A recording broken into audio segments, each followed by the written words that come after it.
I want you to do something for me right now.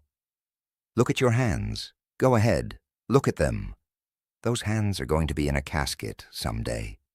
And the only question that matters, the only question that has ever mattered, is what you did with the time.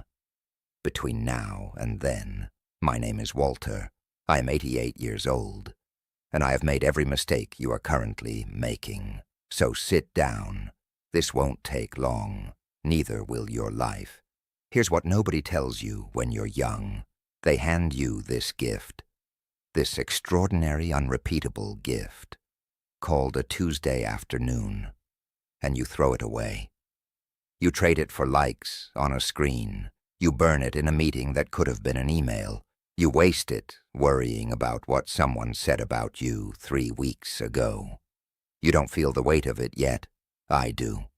Every single morning, when I wake up at 4 a.m. because my body won't let me sleep anymore, I lie there in the dark and I count the mornings I wasted. The Saturday mornings I chose the office over the breakfast table. The birthdays I attended physically, but was never actually present for. The conversations I half listened to while thinking about the next thing. You want to know what real poverty feels like? It's not empty pockets. It's an 88-year-old man lying in the dark, rich in regrets, bankrupt in time. Let me tell you about a woman named Ruth. Ruth was my neighbor, retired school teacher. Every single afternoon, without fail, she would sit on her porch, just sit. Watch the street, wave at the kids, drink her lemonade slow. I used to pity her. I would drive past in my new car, briefcase on the seat, phone ringing, calendar packed. And I would look at Ruth on that porch and think, what a waste of a life. I thought I was winning. Ruth died in 1998 at 84 years old. Her funeral had 200 people in it, students she'd taught decades ago, neighbors whose names she'd never forgotten, children she'd comforted, lives she'd quietly stitched back together with nothing but time and attention. My wife leaned over to me at that funeral and whispered, she knew something we don't. She was right. Ruth had mastered the one thing I had spent 40 years running from: presence. She wasn't waiting for later. She wasn't saving herself for some imaginary future where everything was finally perfect. She was here, fully, completely, beautifully here. And I had driven past her, pitying her, 1,000 times. Now I need to tell you the thing that's going to make you uncomfortable. Because up until now, you've been nodding along thinking, yes, yes, I should appreciate life more. You're still not getting it. This isn't about gratitude journals and morning routines. This is about the lie you are telling yourself right now, today, as you watch this video. You believe you are different from the people who waste their lives. You're not.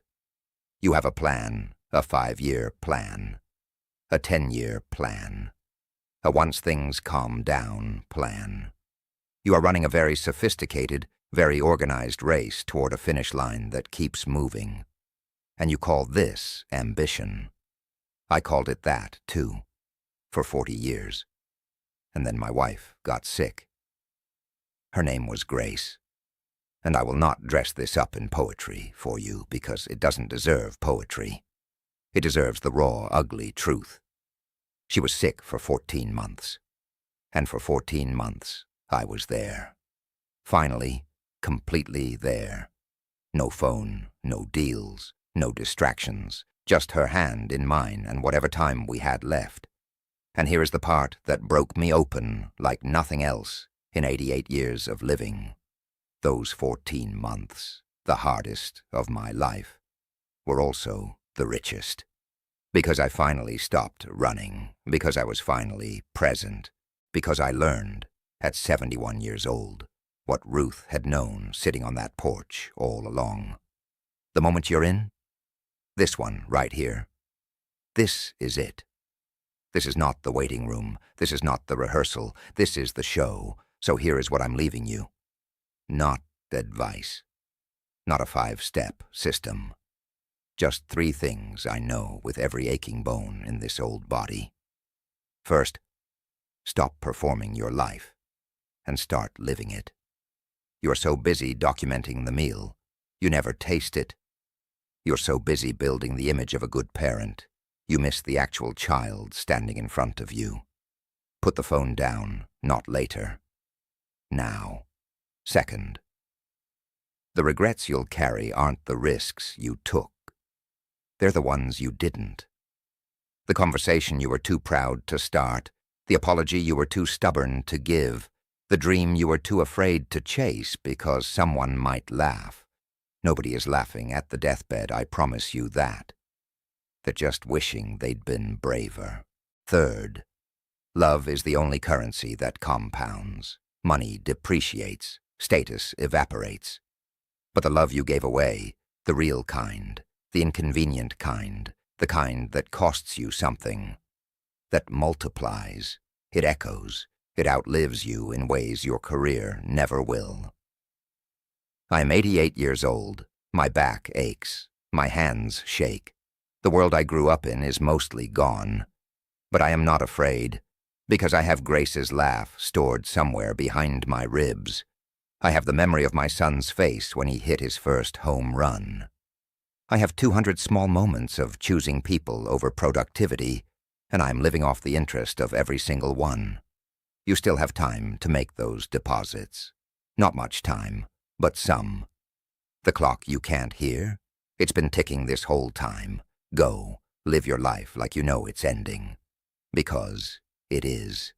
And one day, one perfectly ordinary day, you'll be the old one in the chair.